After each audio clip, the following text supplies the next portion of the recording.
Hey everybody, this is Jen and my good friend Bunny. It's me, Bunny. Hi everybody.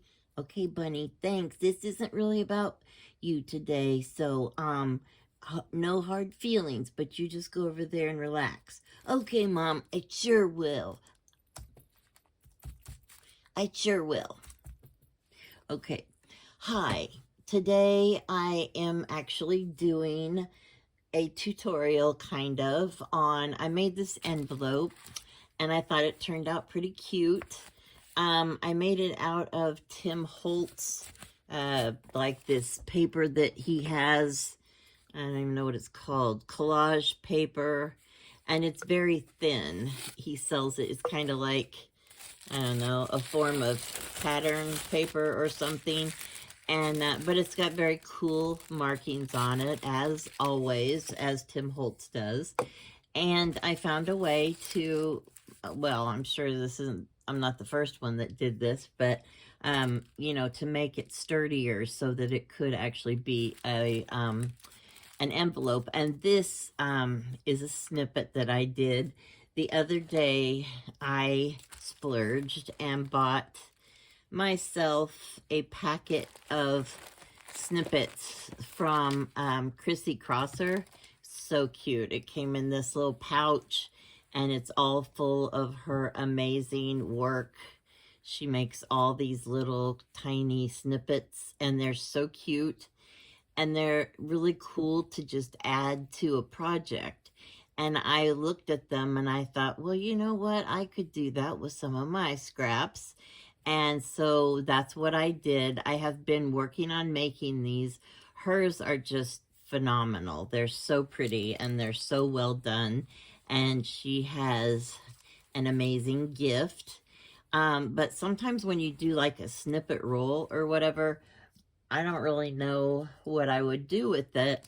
But when you have these little ones, it's like you can just take them and stick them somewhere, you know? Here's a little one I did with bunnies and a buttons. And usually you just sew some stuff on the machine some way, and then you can add some hand stitching to it. Here's one I did with a bunny. So I've been working on doing some snippets like Chrissy Crosser did. And I really like them. They're very much fun to make. They're very relaxing to do. And it's been really fun. So anyway, I took one of the little snippets and I sewed it to the front of this envelope before I went ahead and sewed it up. And I thought it looked kind of cute. You know, you don't have to do that. You can do whatever you want. Anyway, what I did was I took this tissue-y paper stuff and I don't know how long that is. You know, I guess I could measure it if you want. Hold on a minute. I eyeball everything, and then if it's not right, I do it differently the next time. Let me see if I can figure out how long this is.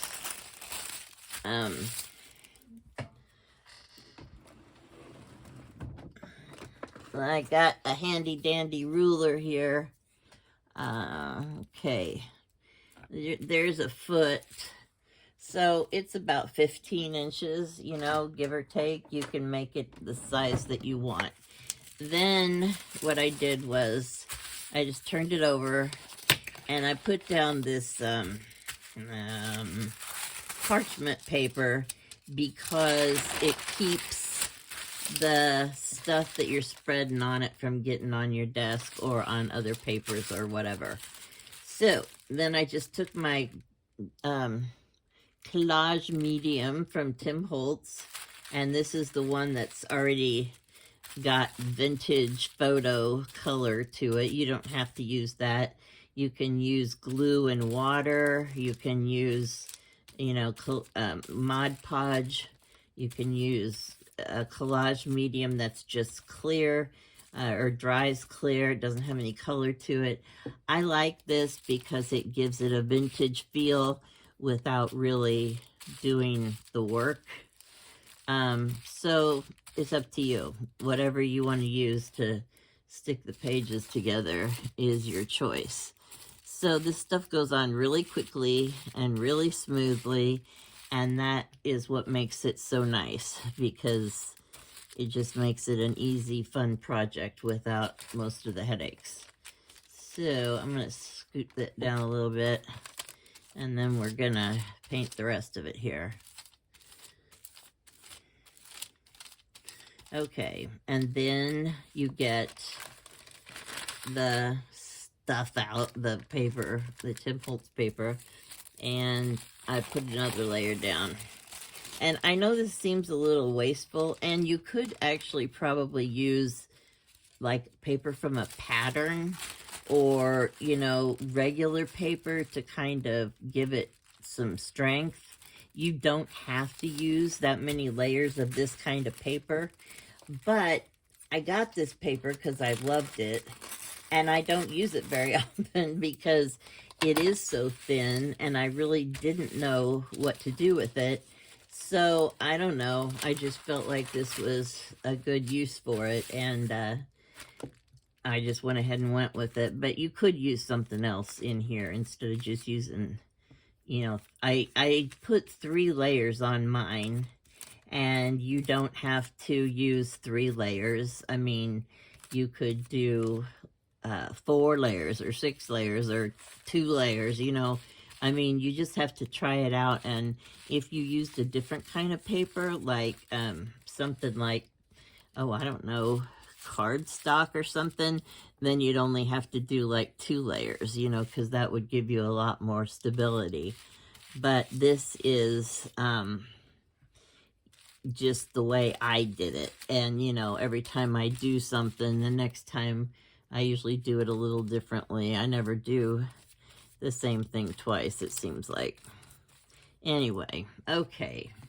And this is going to be the last sheet of this. And you just put it down on top of this sheet. And, you know, it doesn't have to be perfect. You know, making things by hand, if we wanted it perfect, we would buy it by machine made or whatever. The good thing about handmade is, number 1, it is really fun, and number 2, it does have imperfections, but that makes it, I don't know, I think it makes it have character. Anyway, I have a little brayer. As you can see, it's all beat up like all of my tools, and I'm just going to run that down here like that and kind of straighten out the air bubble type things. So it looks like I got off the mark here a little bit over here, but again, I'm not going to worry about that because it's going to be okay. And now my paper is sticking to the bottom one. Oh, woe is me. Why does this always happen when you're trying to actually show something? But it's going to be okay. I'm going to persevere. Ta-da! I did it. Okay. Now, this has to dry because, you know, it's got a lot of stuff on it. A lot of collage medium. So, you know, you're really going to need to set this aside and let it dry. But then after it's dry, you know, if you want to put something on it, like a snippet or a pocket or, you know, whatever, you know, like, okay, when you do this, you're going to have, of course, your top part up here, which is going to be like the fold in your envelope. And then you're going to bring this part up.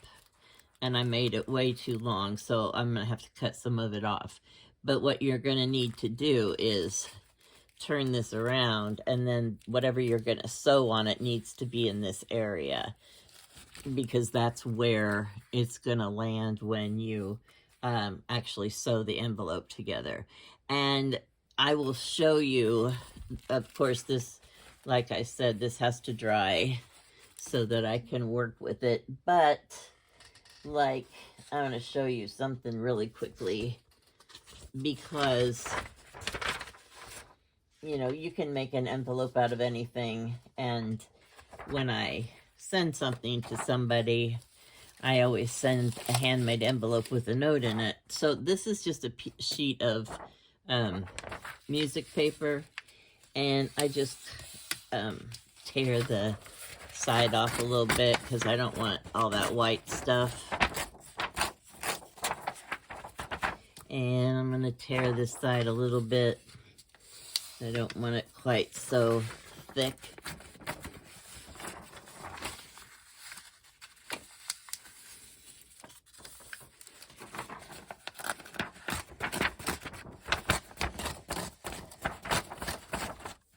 Okay, and this is basically the same thing you're going to do with this piece of paper once it dries.